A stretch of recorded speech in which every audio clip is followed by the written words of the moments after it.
A Moça com Brinco de Pérola, não sou eu, A Moça com Brinco de Pérola, Mad Max, As Duas, American Gothic, a Mona Lisa. O que todos esses têm em comum? São alguns dos retratos mais famosos da história da arte. Vamos falar um pouquinho mais sobre eles e mais alguns outros depois da vinheta.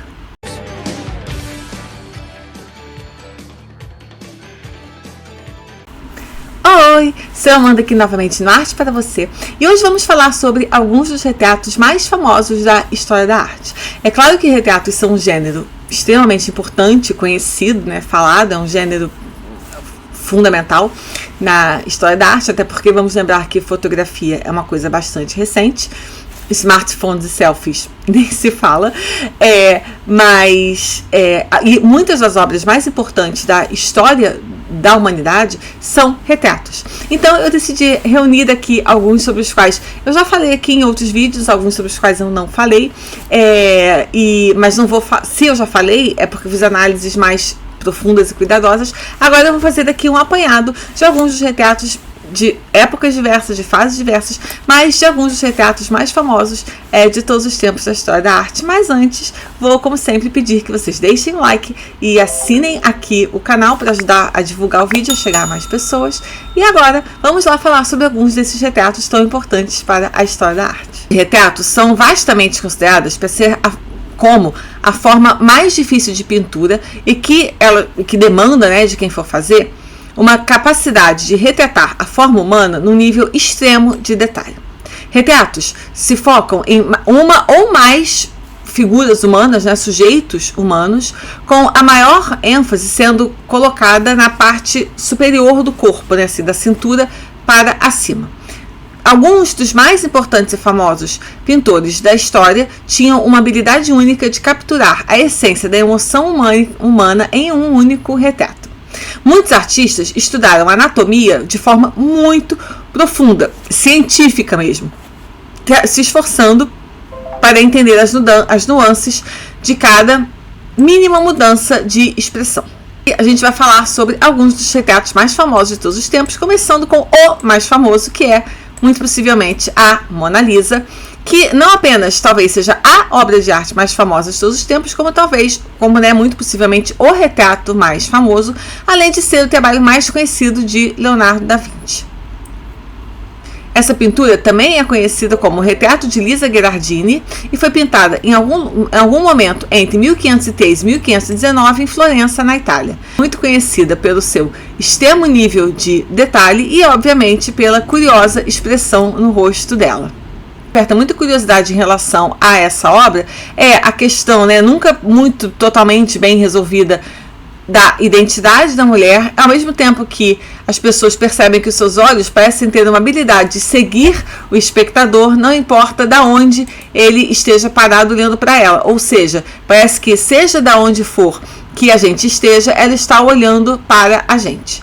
Mas talvez o mais notável elemento da Mona Lisa, pelo menos de acordo com artistas que têm total e profunda noção da dificuldade de pintar pinturas realistas, é o nível de detalhe nas mãos dela, que parecem tão próximas da realidade a ponto de que poderiam ser confundidas com uma fotografia.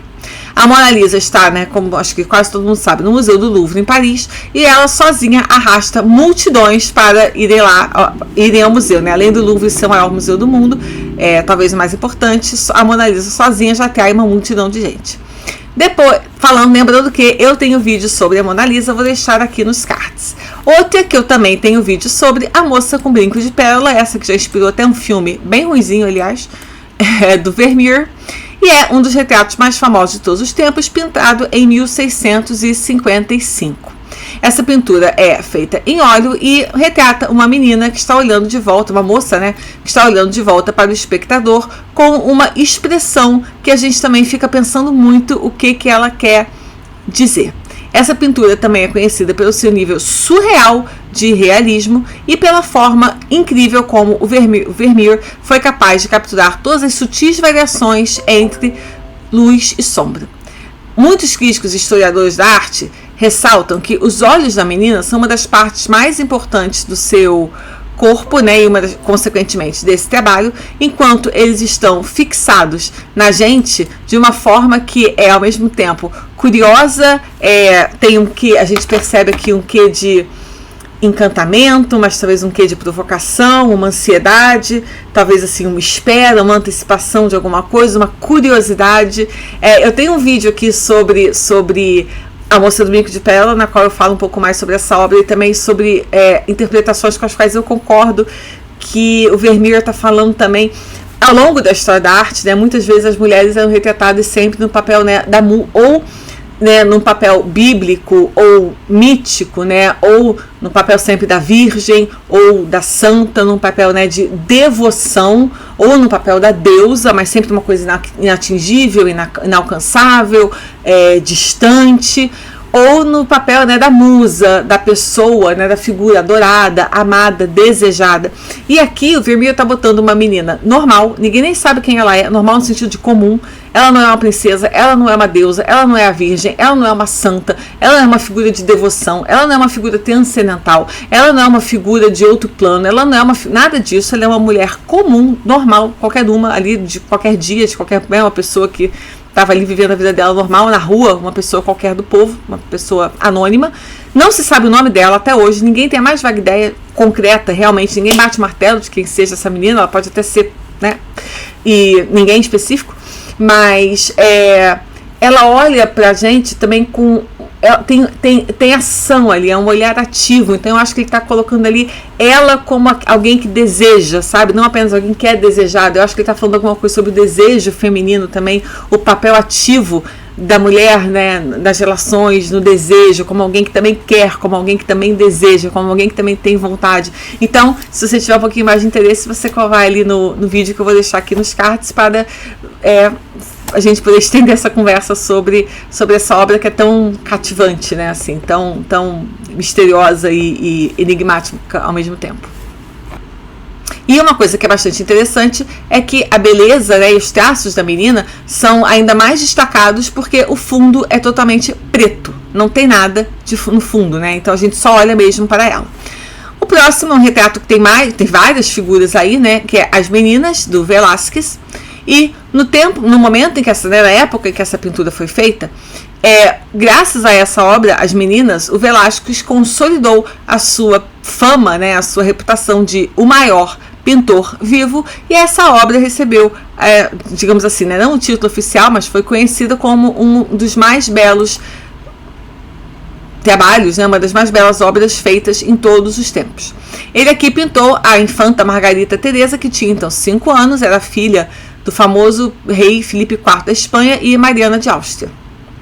O nível de detalhe dessa pintura é simplesmente surreal e revela, a gente consegue ter uma noção, né, não apenas da técnica e do poder do Velázquez, como também da sua intenção de não deixar nenhum aspecto de fora dessa tela, que inclusive é gigantesca.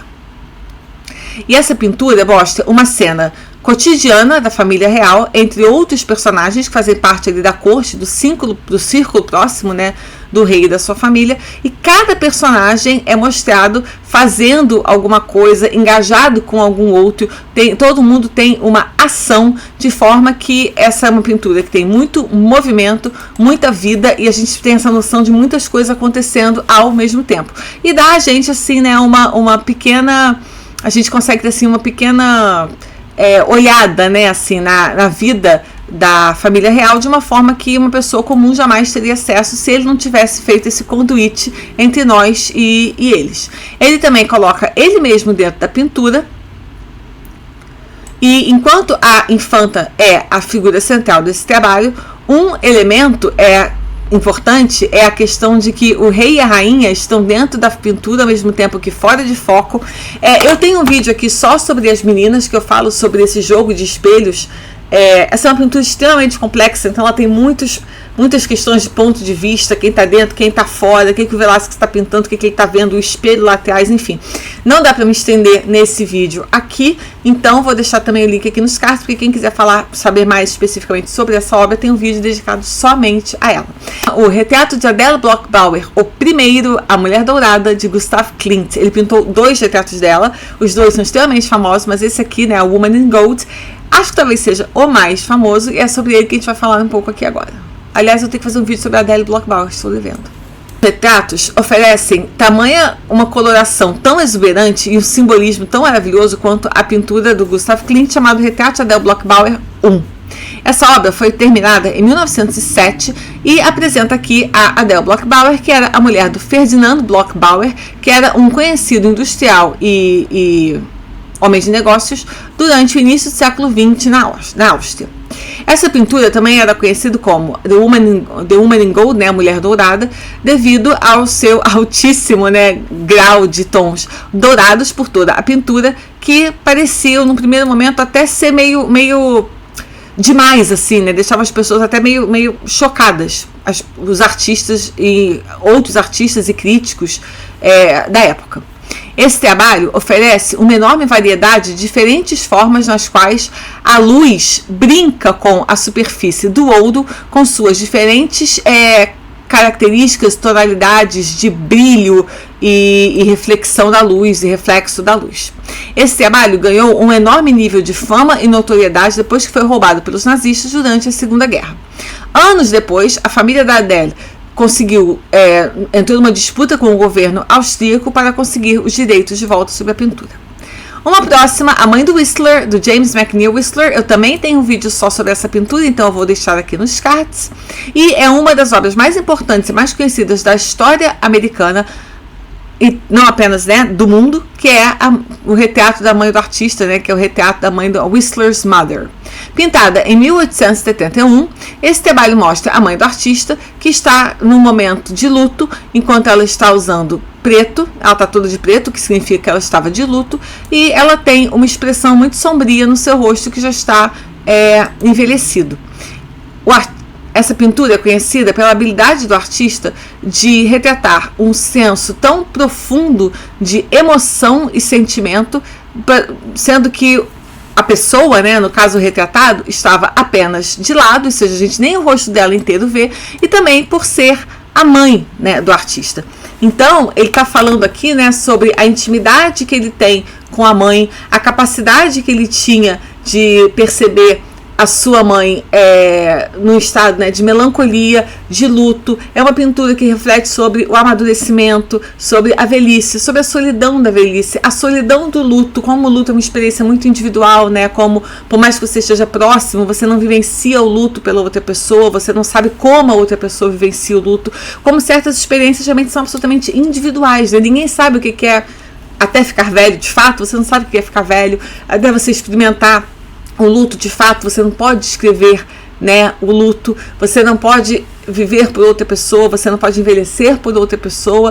Então, né, e por mais que você ame alguém, como ele amava a mãe, você não pode tomar o lugar dessas pessoas, nem de ninguém, em certas experiências que são tão individuais, né, ao mesmo tempo que são tão universais, né, todo mundo envelhece, todo mundo experimenta o luto em algum momento da vida, mas ao mesmo tempo são sensações, sentimentos profundamente individuais. E ainda tem esse detalhe, né, de que ela está do lado, ou seja, a gente nem vê o rosto dela inteiro, mas a gente entende tudo, né? A gente sente tudo, só de olhar para esse retrato magnífico. O Whistler era um retratista, assim, dos melhores de todos os tempos. Eu tenho vídeo só sobre essa obra aqui, também vou deixar marcada.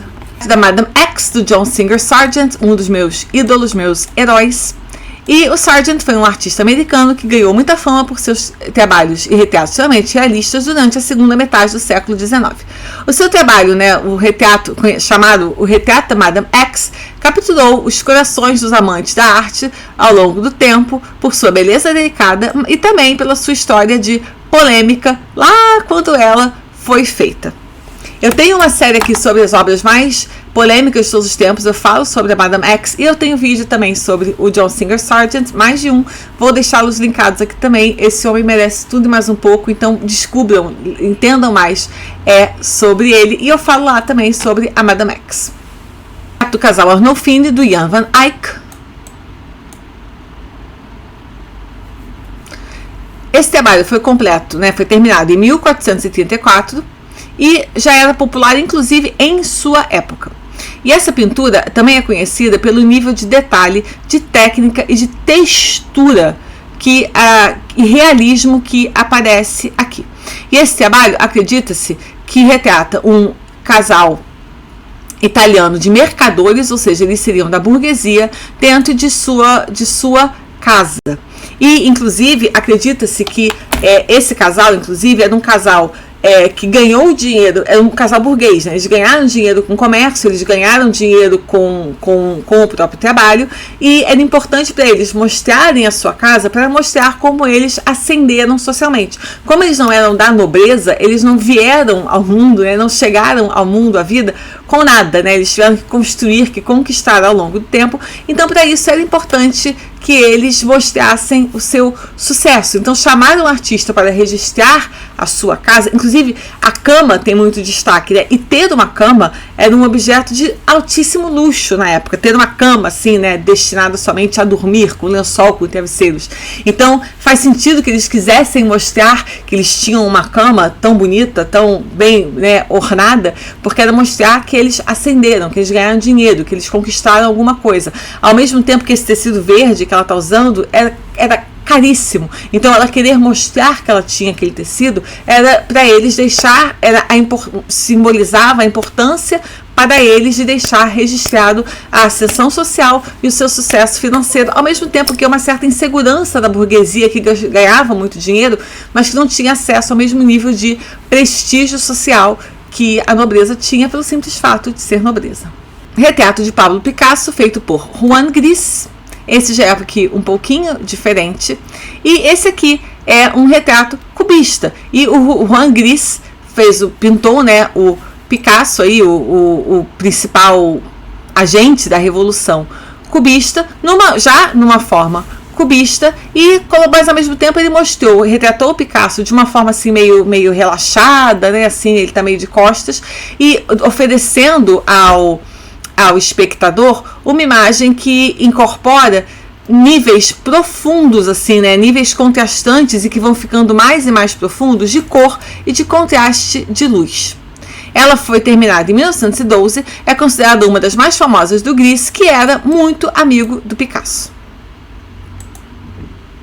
E as formas geométricas muito delicadas trazem um nível de atenção, ele comanda, né, a nossa atenção para os diferentes níveis de luz que aparecem na pintura e como a escuridão acaba se dissolvendo, digamos assim, né, em diferentes elementos para criar uma imagem bastante relaxada daquele que era já na sua época o pintor mais famoso do mundo.